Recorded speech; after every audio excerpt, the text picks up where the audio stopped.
Naging biktima na po ba kayo ng chismis? O baka kayo yung nang biktima ng kapwa? Ang mga loved ones ba natin, nanay natin, tatay, kapatid, asawa, naging biktima na ba ng ganito? In this short life, many people have to go through many travails and difficulties, and one of that is being victims of gossip. James 3:16 says this about the human tongue and its power to speak. The tongue is also a fire, a world of evil among the parts of the body. It corrupts the whole person, sets the whole course of his life on fire, and is itself set on fire by hell. Ganyan ang napakabigat na pagbibigay ng larawan ng Biblia sa dila ng tao. Ito daw ay parang apoy na nagniningas mula sa impyerno at pinatutuloy ito ng pag-aapoy at pag-aalab ng mga kapangyarihan ng kasamaan. Napakaraming sama na pwedeng magawa ang dila. Words are powerful. When God said, "Let there be light," there was light. May kapangyarihan ng salita. At tayong tao na nilikha sa wangis ng Diyos ay mayroon ding kapangyarihan sa ating pananalita. When used for ungodly and evil purpose, tongues become tools of mass destruction. Sa halip na makapagpagaling ay nakakapaglagay ito ng sugat. Sa halip na makabuo, ito ay nakakasira. Sa halip na magpaganda ng buhay, ito ay nagpapapangit. Ang ating pag-uusapan ngayon, at tayo turuan ng Panginoon, when people gossip. Pag ang mga tao ay nagchichismisan, ano ang nangyayari? Salamat, Ama, sapagkat kayo'y Diyos ng katarungan, ng katotohanan, ng liwanag. Palakasin niyo kami sa aming mga kahinaan, O Diyos. Buksan niyo po ang aming mata, turuan kami ng mga dati ng alam na magkaroon ng mga bagong kahulugan at ng mga hindi pa namin alam na aming maunawa. Bigyan niyo kami ng inyong kaliwanagan, O Diyos. Mangusap kayong may kapangyarihan. We reject and rebuke all work of evil, all lies and falsehood, and we hide in the shadow of your truth, O God. Let your truth be our truth. Let your power be ours. Speak to us, teach us, empower us. In the name of Jesus, your Son, our Lord, we pray. Why do people gossip? Bakit nga ba nagchichismis ang mga tao? Unang-una, corrupt hearts find gossip delicious. Ang mga pusong liko, tiwali, mga pusong malayo sa Diyos, mga pusong pinananahanan ng kasamaan ay nasasarapan sa chismis. So alam na agad natin na suriin ang sarili natin kung nasasarapan ba kayo o napapaitan sa chismis. Proverbs 18:8, the words of a gossip are like choice morsels. They go down to a man's inmost parts. Ang mga salita daw ng mga chismosa ay parang kaysa sarap ng mga piraso ng pagkain, ninanamnam, nilulunok, tinutunaw at nakapapasok hanggang kaloob-looban ng tao. Proverbs 10:23, a fool finds pleasure in evil conduct. And gossip being labeled by the Bible as evil, those who find pleasure in gossip are fools. Masakit. Pero katotohanan sa napakaraming tao na enjoy naman talaga magchismis at enjoy makipagchismisan. May isang buong industriya na nga ng chismis. May mga magazine na walang ipini-imprenta kundi chismis. May mga TV programs ang talagang ikinabubuhay ay chismis. At ang lahat ng nanonood at nagbabasa nito ay nakahilig sa impyerno. Wala nang iba pang pagtawag doon. Kung sa mga bahay nyo may TV kayo, nanonood kayo mga chismis program, it's so very bad. Bumibili kayo at nagbabasa ng mga chismis magazine, pinagkakapirahan ng mga chismosang mga reporter at editor, yung mga buhay at buhay ng kapwa nating tao, tayo nakikilahok sa gawa ng kasamaan. Gossip feeds a person's evil side. Meron tayong good side, meron tayong bad side. Pinipili natin kung anong pinapakain, pinapalakas, ina-exercise, dahil yun ang magwawagi. At ang pakikilahok sa mga chismisan ay pagpapakain at pagpapalakas dun sa masamang bahagi ng ating pagkatao. Gossip damages its practitioner and its participants before it can even damage its object or subject. Unang-una na nasisira yung mga naninira. Unang-una nang nasisira ang mga nagchichismis bago pa man masira yung pinag-uusapan. Sapagkat dahil yan ay inaari ng salita ng Diyos sa kasalanan at masama, sumali ka pa lang dyan, nasira ka na kahit hindi mo alam, kahit hindi mo namamalayan, nakakasira yan sa atin. Bakit? Bihira naman na pag-iisip natin, nakakasira pala doon sa nagbabalita at nakikinig at nagkakalat. Because the participants inevitably pass judgment on the subject. Pag nakinig tayo ng chismis, bihirang-bihira na ganoon tayo katalino na hindi tayo madadala nito, na hindi tayo maniniwala kahit konti. At hindi natin mahuhusgahan yung taong pinag-uusapan na walang kalaban-laban. And you know that judging others is a major sin in the Bible. Yun ang huhusga ka ng kapwa. Yung nakinig ka ng balita, hindi mo naman nadidinig yung kabilang panig. Tapos nawala ka na ng gana sa kanya, nawala ka ng galang, nagalit ka, nagtampo, whatever. Nag-judge ka na nun. At sabi sa Bible, those who judge will be judged. Therefore, na-damage ka na. Wala ka pang kamalay-malay. Akala nyo, naninira kayo ng iba, ang nasira agad, at unang-una na, yung kasali sa chismisan. Participants inevitably react negatively to the subject without the benefit of a fair trial. This is judgment and judgmentalism. When people gossip, terrible things happen because gossip is a form of criticism. It's another reason why people gossip. Gossip is a form of putting others down, especially when there is envy. Every gossip is a cry for help. Ang mga nagchichismisan, kadalasan ay mga inggit. O kaya, galit. Bakit inggit? Kaya lagi na lang napagchichismisan, the rich, the powerful, the famous. Because the unrich, the unpowerful, and the unfamous are usually envious. Napakasarap pag-usapan. Ito palang hinahangaan nating artista ang ganda-ganda ay bulok ang kalooban. Ang saya ng mga nag-uusap. Dahil inggit sila sa kagandahan nun eh. So parang nakakabawi sila. Maganda nga siya, bulok naman. Mabuti na akong hindi maganda pero busilak. Ganyan ang nagiging attitude ng nagchichismis. Mayaman nga yung mga yan pero broken home. Pag-uusapan nila yung mga brokenness ng mayayaman as if hindi broken home yung mga poor. Mayaman nga sila pero malungkot sa bahay nila as if hindi nagsasaksakan yung mahihirap na mag-asawa sa kanilang mga dampa. Pero yan ang inggit ng mahihirap sa mayayaman, kaya pagchichismisan. Inggit ng mga hindi kilala doon sa mga sikat. At pagchichismisan mo, syempre, yung inaakala mong nakahihigit sa'yo. Sapagkat sa pagpapababa mo ng kanyang kalagayan, parang natataas ka na rin. Kung nais nating mataas, mag-achieve tayo. Pero huwag nating baliwalain at sirain yung mga nakakaroon ng mga achievements dahil hindi naman talaga tayo tataas nun. James 3:16, for where you have envy and selfish ambition, there you find disorder and every evil practice. And mind you, brothers and sisters, it is happening even in the Christian community. Mga Christian leaders may mga professional jealousies kasi mas sikat yung isa, kasi mas maraming member, etc. Chismis ang takot-takot. At sobrang ikinalulugod pag may nalamang kabulukan o kamalian, totoo man o hindi, tungkol sa kapwa leader. Kasi mapapababa yun, baka sakali siyang mataas. Proverbs 24:28, do not testify against your neighbor without cause or use your lips to deceive. Bakit marami pong ipinagbabawal sa Biblia na pagbibigay ng maling mga balita tungkol sa kapitbahay?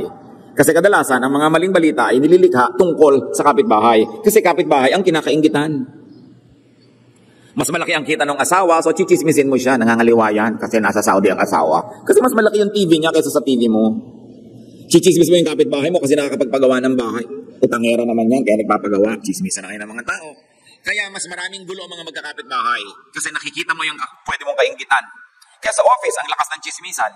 Isang uri din yan ng pakikipagkapit-bahay yung sa office. Yung kabilang mesa doon, yung kabilang department doon, na-promote siya, chismisan na naman ang mga tao. If you're going to rise, rise by achievement, not by cutting other people down. And neighbors become enemies usually because of envy. So there's a lot of false testimonies being made in the courts against neighbors. Kaya pinagbawal yan ng mga law sa Israel. Don't testify falsely against your neighbor. Why else do people gossip? Because gossip is a poor man's substitute for wealth. It is an obscure man's substitute for fame. It is a weak man's substitute for strength. Pag ang tao walang tunay na lakas at may naalaman siya tungkol sa'yo na alam niyang baka ayaw mo namang malaman ng iba, ichichismis ka niya dahil sa pamamagitan ng pagpapahirap niya sa'yo, nagmumukha siyang malakas at may lakas nga. But it is false strength. Because it is a strength that comes from hell, not from heaven. Kaya yung mga mahihirap, just to feel good about themselves, chichismisin nila yung mayayaman, ng mga hindi sikat, chichismisin nila yung mga sikat, at kung bakit nagkakaroon ng evil pleasure in making people fall, or seeing them go down to the pits, just because one could not rise on his own merit. Proverbs 15:21, folly delights a man who lacks judgment. Pag kulang sa katinoan, kulang sa bait, kulang sa muni at pag-iisip, ikinatutuwa ng mangmang ang ganitong mga kasamaan. Actually, gossip is a needy person's cry for help. Pag may kilala kayong chismosa o chismoso, ang totoo, ang laki ng problema ng tao na yon. Very needy.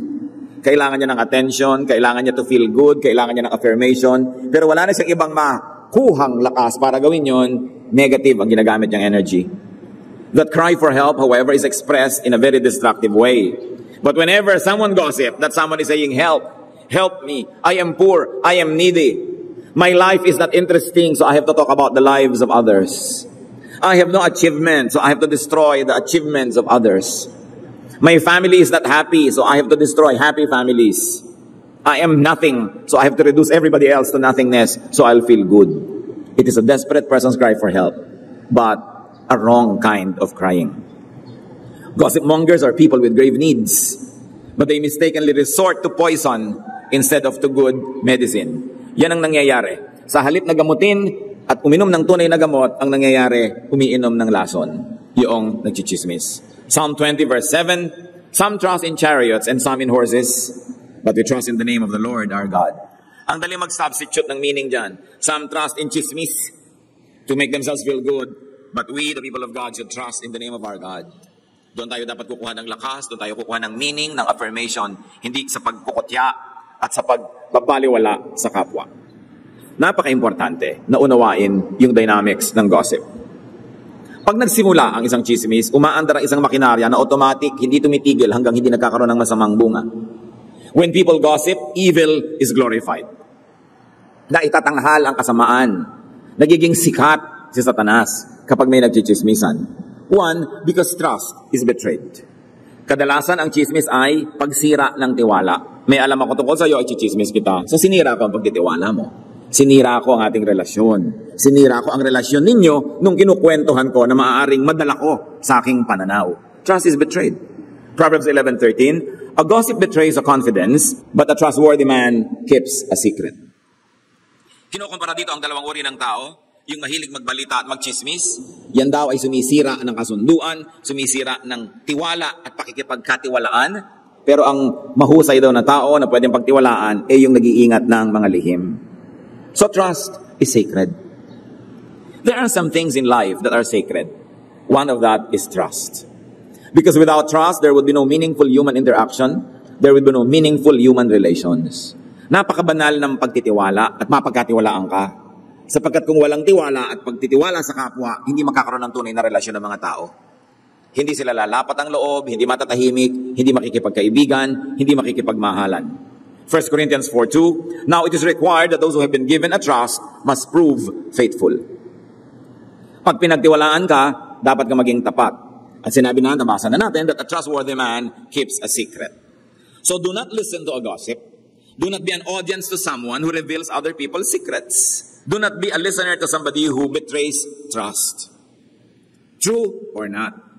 Ang sinasabi man ng chismoso ay totoo o hindi, hindi pa rin siya dapat pakinggan. Hindi mo pa rin sabihin, totoo naman ang sinasabi niya. O kaya, kalahati naman ang sinasabi niya totoo. Pero ganun pa man, pag sinisira niya ang trust ng iba, anong sinasabi ng tungkol sa kanya? That person is not a good man.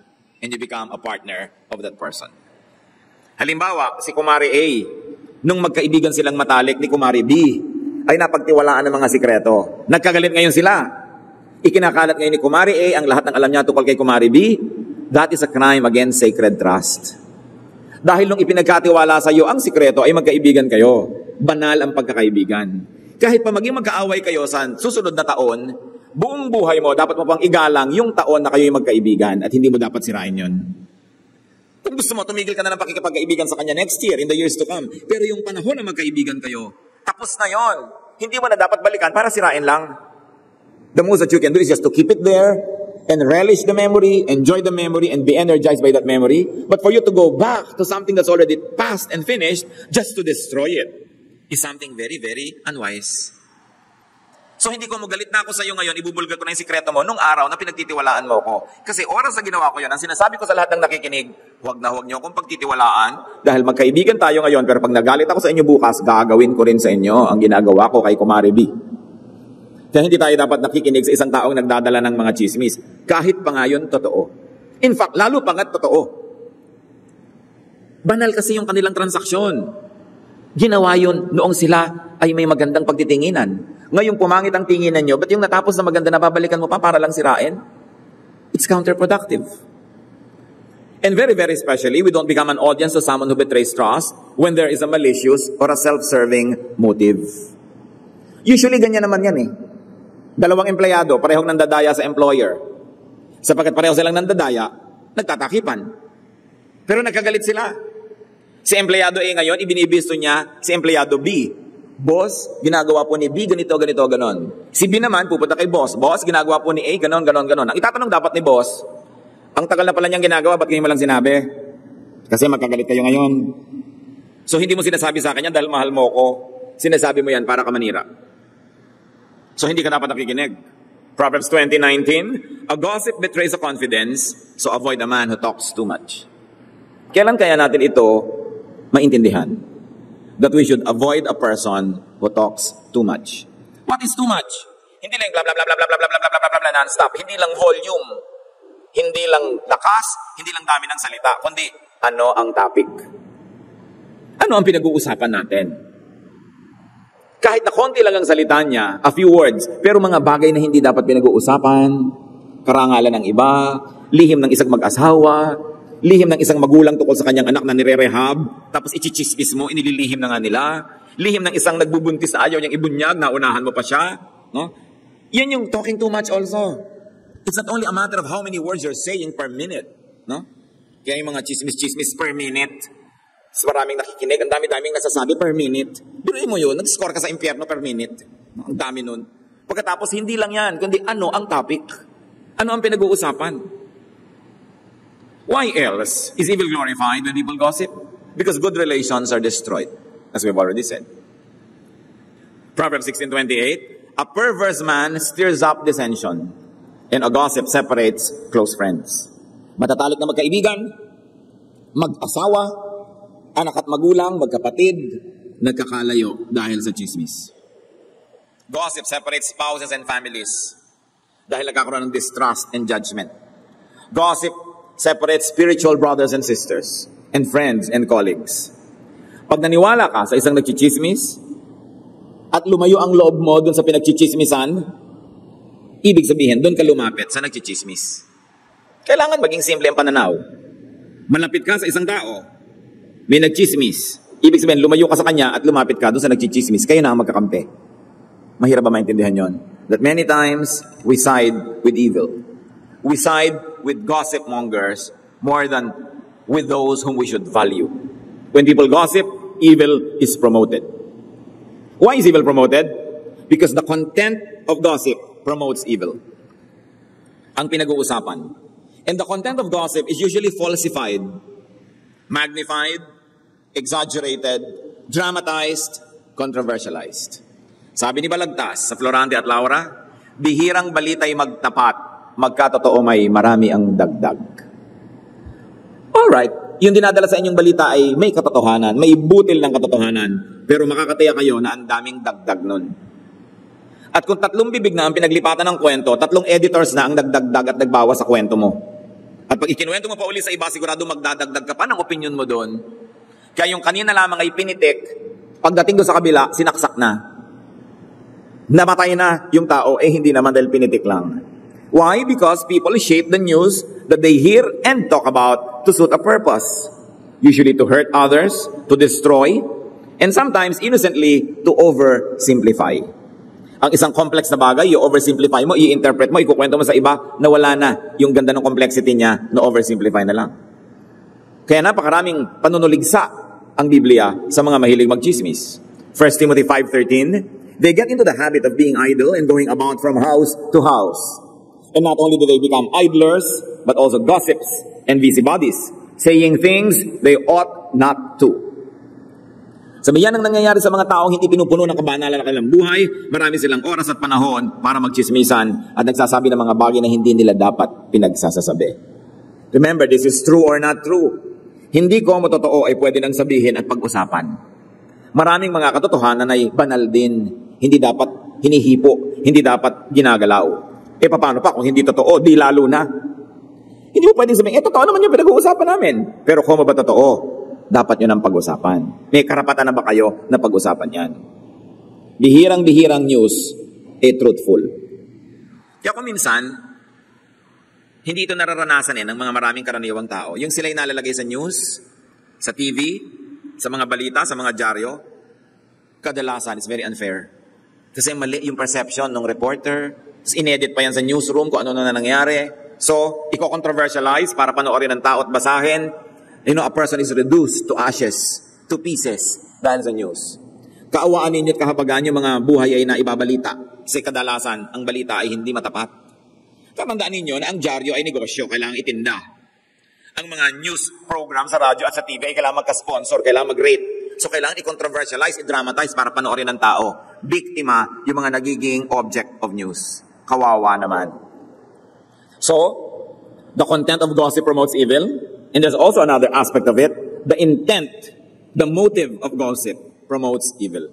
Kaya nakakalungkot yung mga programa sa TV. Magkaroon lang sila ng isang programa sa isang araw, ng isang linggo. Mga buhay na ang sinira nila, buong buhay ng tao.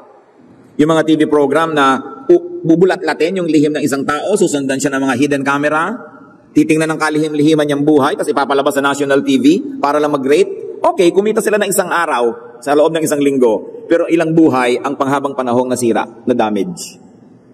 Kaya hindi dapat pinapanood ang ganyang mga programa. Yung mga hahalukayin ng buhay ng mga prostitute, hahalukayin ng buhay ng mga ganito, mga ganyan. Gusto nyo ba mangyari sa inyo yan? Sa anak ninyo, sa mahal nyo sa buhay? Kasi kung hindi nyo gustong mapag-usapan kayo ng ganon, huwag kayong makilahok sa ganyang industriya.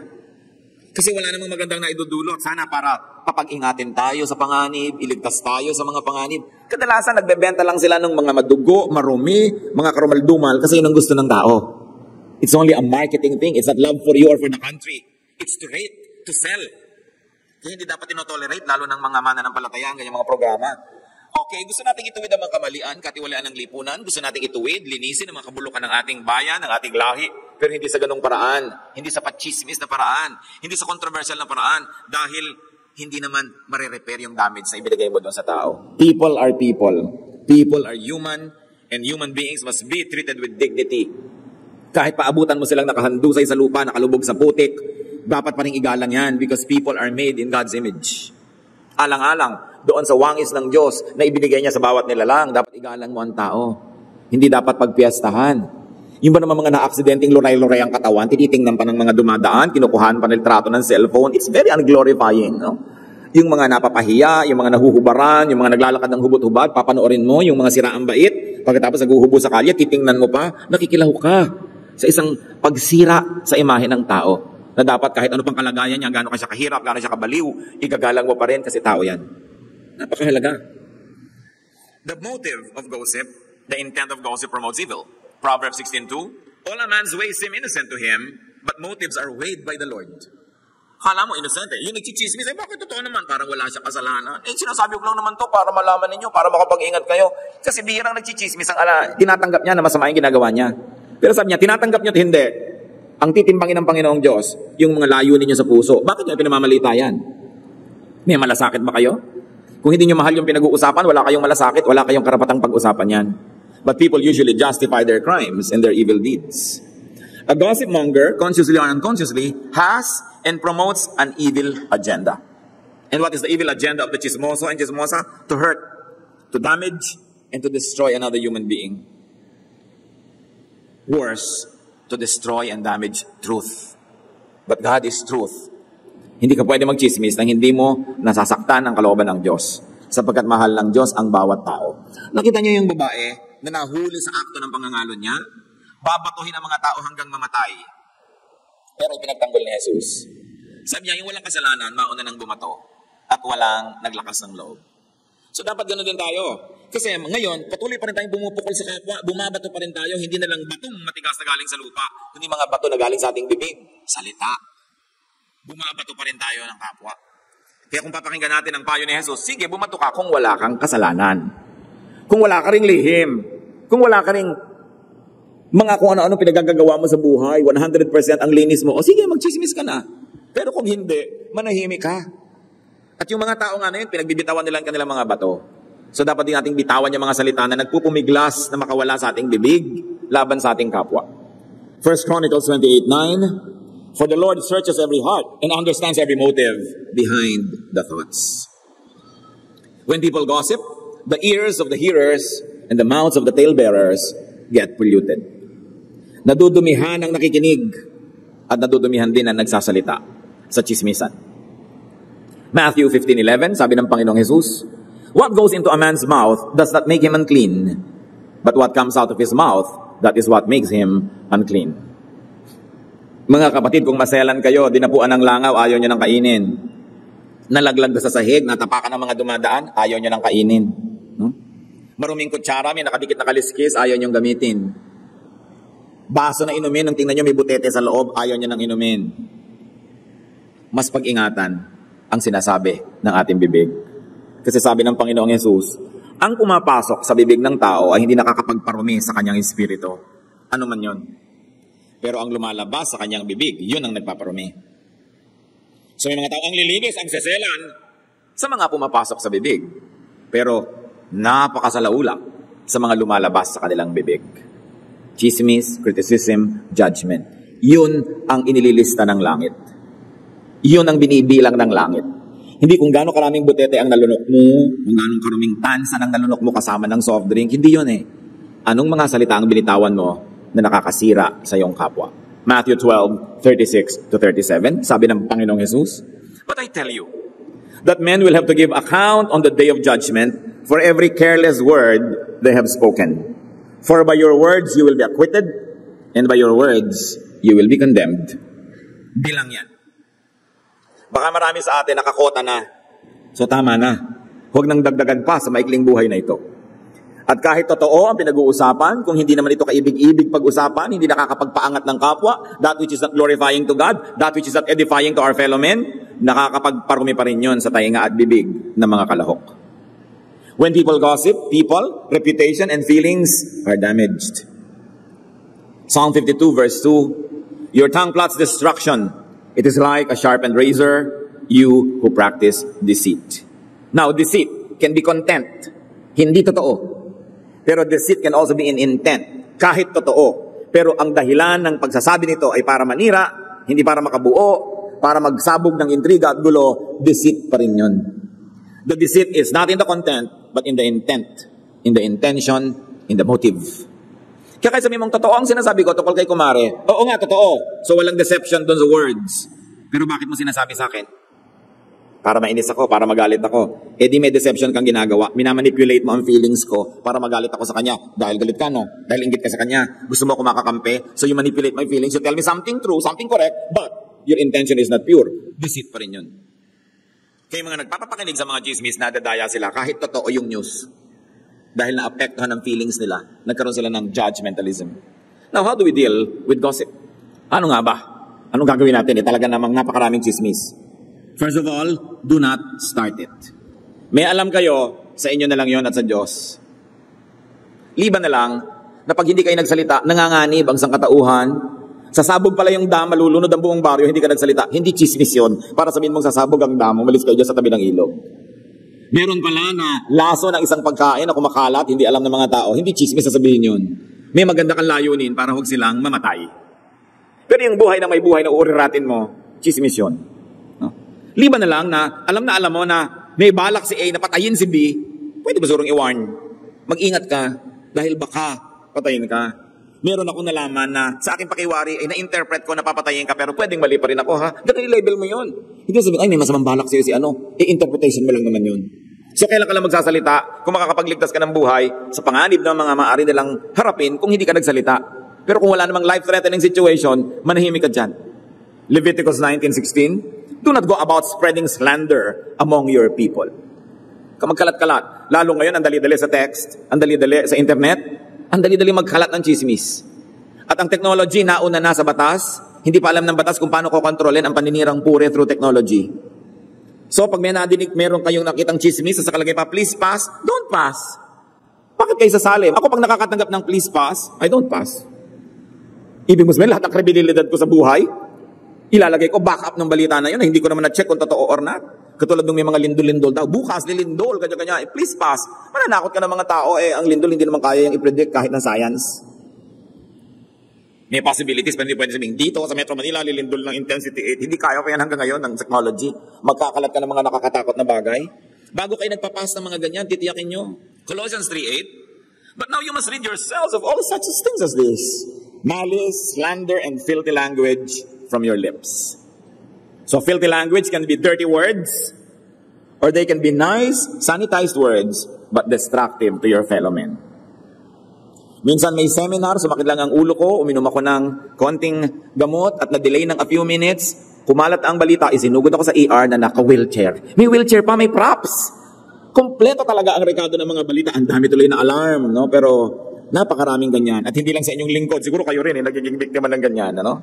Psalm 34, verses 12 to 13. Whoever of you loves life and desires to see many good days, keep your tongue from evil and your lips from speaking lies. Sabi niya, gusto nyo na tahimik ang buhay nyo? Itikom ang bibig. Huwag sumali sa mga sigalot, sa mga gulo at chismisan. How else do we deal with gossip? Do not listen to it. Psalm 120 verse 2, Save me, O Lord, from lying lips and from deceitful tongues. Gano'ng karami sa atin ang nagdadasal ng ganyan? Lord, iligtas niyo po ako sa magnanakaw, sa mandurukot, sa mamamatay tao. Iligtas mo po ako sa pagputok ng bulkan, sa pagbaha, sa paglindol. Pero gaano karami nagdadasal ng mas practical everyday dahil mas maraming chances mangyari ito. Iligtas mo po ako sa mga sinungaling. Iligtas mo po ako sa mga chismoso at chismosa. Iligtas mo ako sa mga dila na bubulong-bulong sa akin, sa mga text na makakarating, sa internet na may mga messages na hindi ko dapat pakinggan. Say no to this. Refuse and avoid listening to such things. How else do we deal with gossip? Kill it. Ito ang isang uri ng pagpatay na mabuti. Proverbs 26:20, without wood, a fire goes out. Without gossip, a quarrel dies down. So patayin ang chismis. Patayin ang apoy ng chismis. Paano mo pinapatay ang apoy? Huwag mo nang gatungan. An open fire, huwag mo nang lagyan ng bagong kahoy para magningas muli. Yung by gas, patayin mo yung source ng gas, isara mo. Isara ang pinagmumulan ng apoy.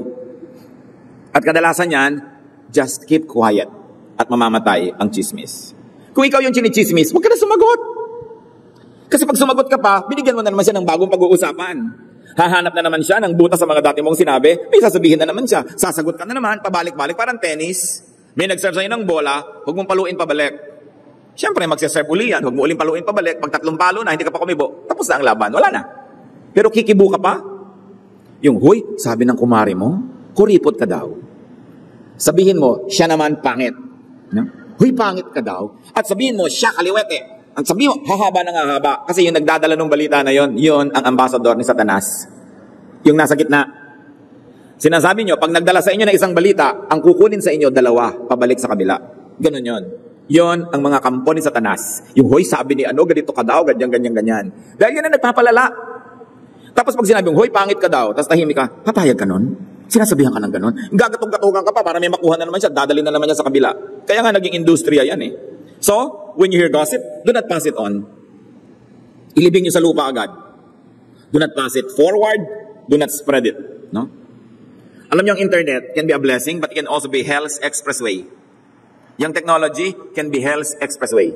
Kasi kahit kasinungalingan, kahit paninirang puri, ang bilis ding kumalat. Iniingatan natin yan, hindi ka nagbababasa niyan at hindi ka nagpo-forward ng ganyang mga bagay. Exodus 23 verse 1, do not spread false reports. Do not help a wicked man by being a malicious witness. Kung may galit siya sa isang kapwa niya, siya na lang ang magalit. Huwag na kayong sumali. At huwag niyo nang gatungan ang galit niya at huwag nang galitin ng iba pa, mahahawa pa sa kanya. Someone once said, a cruel story runs on wheels and every hand oils the wheels as they run. Kumakalat lang ang balita pag may nagkakalat. Huwag tayong sumama sa ganun. But you know the sad thing about many of us is we privilege gossip too much. We privilege evil. Binibigyan natin ng pulpito para magsalita, binibigyan natin ng mic, binibigyan natin ng entablado para mag-perform. Kaya kung minsan may magsasabi, hoy, totoo ba yung kumakalat na chismis tungkol sa'yo? It's best not to say anything. Pag nag-comment ka kasi, maglalagay ka ng entablado na pwede tungtungan nung nag-chismis originally, meron na naman siyang bagong pag-uusapan, fresh na naman. Kill it by being silent. A gossip spreads only when people pass them on. Don't be a participant. Do not promote it. Do not add to it. There are so many good and beautiful things that the people of God ought to talk about and to spread. So, do not promote evil by garnishing it. Kumisa naman, okay, dapat mo talagang sabihin, pero may dagdag. Huwag nyo nang dadagdagan pa. Yung opinion nyo, huwag nyo nang isama doon sa original nyo na dinig. And of course, it is promoted by commenting on it. Nag-editorialize tayo. Kaya nga sa newspaper may news, tapos sa may gitna may editorial. Kasi alam mo na, hindi na yun news. Point of view na nung periodiko. Yung nakalagay doon. Hindi na balita yon, opinion na nila yon. And they label it opinions. Let's not opinionize news kung nagpapaso on tayo niyan. Kasi magkakanda iba-iba. Do not entertain a gossip by actually, do not dignify it, no? By entertaining it, and even by showing reaction. You have to be stoic. Medyo nagre-react ka, pero sa loob mo na lang, kasi pati yung reaction mo babasahin at magiging dagdag sa balita yung reaction mo. Kaya try not to show any reaction. Do not dignify a gossip by giving a forum to its promoter. Most of the time, silence is the best answer. Silence is the best speech. Tingnan natin ang modelo ng Panginoon. Ano ang kumalat na chismis? Marami tungkol sa kanya. Kaya siya hinuli, dinakip, nilitis. Mark 14, 60-61. Then the high priest stood up before them and asked Jesus, "Are you not going to answer? What is this testimony that these men are bringing against you?" So itinatanong nitong high priest, Jesus, sumagot ka. Totoo ba ang chismis? Verse 61, but Jesus remained silent and gave no answer. Why stoop down to their level? Why dignify their chismis by commenting on it? Pag napakababa at pinatulan mo, nagpakababa ka na rin. So Jesus knew better, he kept silent. It was useless to talk. And if he opened his mouth and commented, he would only dignify those that were spreading all the lies about him. Even in our church, brothers and sisters, we have a policy of silence. We keep silent on many things that are controversial or can be used by others to controversialize issues. At palagi ko ma-appreciate nyo yan, lalo kung kayo ang may lihim that we try to be silent about. No? Nagpa-counsel kayo, tapos tatawag yung asawa ninyo, totoo ba? Ganon-ganon? Sino yung counselor ng asawa ko? Gusto ko lang malaman kung ganito, ganon. We have a policy of silence. Because we respect the individual. Kung ano ang gusto niyang ihayag, sa kung kanino niya gustong paghayagan, that's his business. Hindi natin yun business. So we want to be silent because we like to restore people.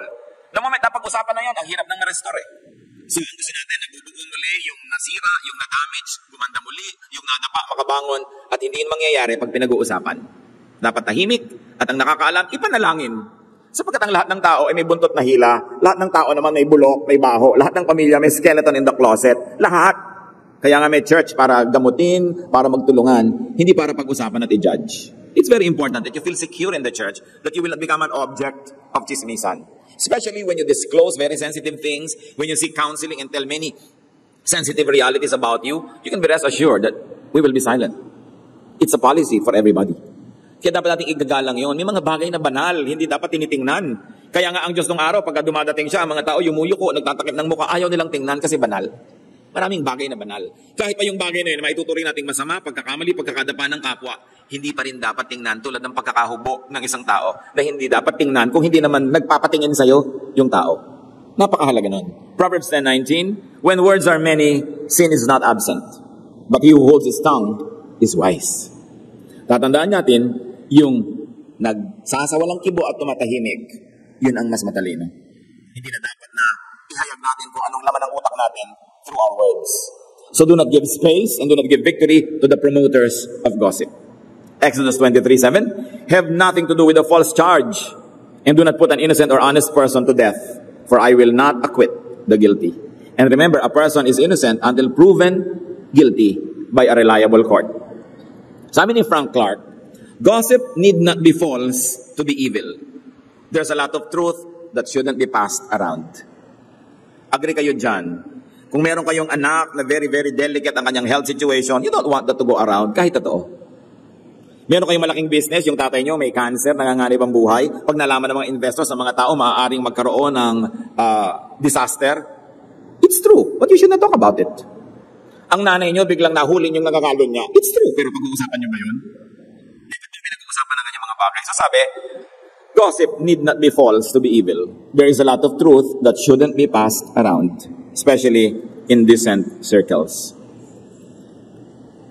Ngayon, mga kapatid, anong gagawin natin sa mga biktima ng gossip? They must be comforted. And sometimes the best way of comforting them is by not talking about the gossip. Pagka ang isang tao na pag-uusapan, hindi niya dapat textan, totoo ba ang news? Mag-text kayo, I'm praying for you, o we love you, whatever. Pero kung hindi nag-open up sa inyo, huwag niyong piliting mag-open. Kasi ang mga tao, dapat mag-volunteer sila kung silang pag-usapan ng buhay nila or not. So still, the best policy is silence. And we should pray for people who are targets and victims of gossip. Usually, the visible, the successful, the fruitful, yan ang mga number one sa listahan ng mga chismosa. Sabi nga ni Jose Rizal sa Noli Me Tangere, ang pinakamatatayog na puno, ang pinupuntirya ng kidlat. Kaya mahirap din yung matayog ka, kilala ka, kasi lagi ka na lang gusto rin pag-usap-usapan. We have a responsibility to our leaders. We have a responsibility to our parents who are visible in our family. We have a responsibility to our government leaders. We have a responsibility to our church leaders, to our company leaders, to protect them from needless gossip. Ngayon, yung mga public servants, because the people voted for them and they are there because of public trust, they are of course held accountable more than others. Kasi nandun sila because of public vote eh. Kaya dapat din nilang iniingatan yon. Pero marami pa rin mga kwento tungkol sa kanila. At ito mga kapatid, bagamat alam natin, marami mga politicians liko talaga. Pero hindi lahat at hindi lagi. Siguro may konting kalikuan, pero may tuwid din sa buhay niyan. So huwag din tayong harsh sa kanila. Kawawa naman yung mga leaders natin. Lagi na lang silang nababatikos, wala na lang silang magawang tama, lagi na lang hinahanapan ng mali. Kung ikaw naman yung naging leader doon, siguradong kung ano-ano kamalian din ang magagawa mo. Hindi dahil masamang tao ka, kundi dahil hindi ka perfect. At hindi mo rin naman alam kung anong gagawin. We are all fellow learners. We are all fellow travelers. So we should be kind to one another even when our fellow men falls. Or when they fall. Kasi panapanahon lang. Ngayon siya ang natumba, baka bukas ikaw. The same kindness that you want to receive, the same kindness that you want your loved ones to receive, you must be willing to give to others.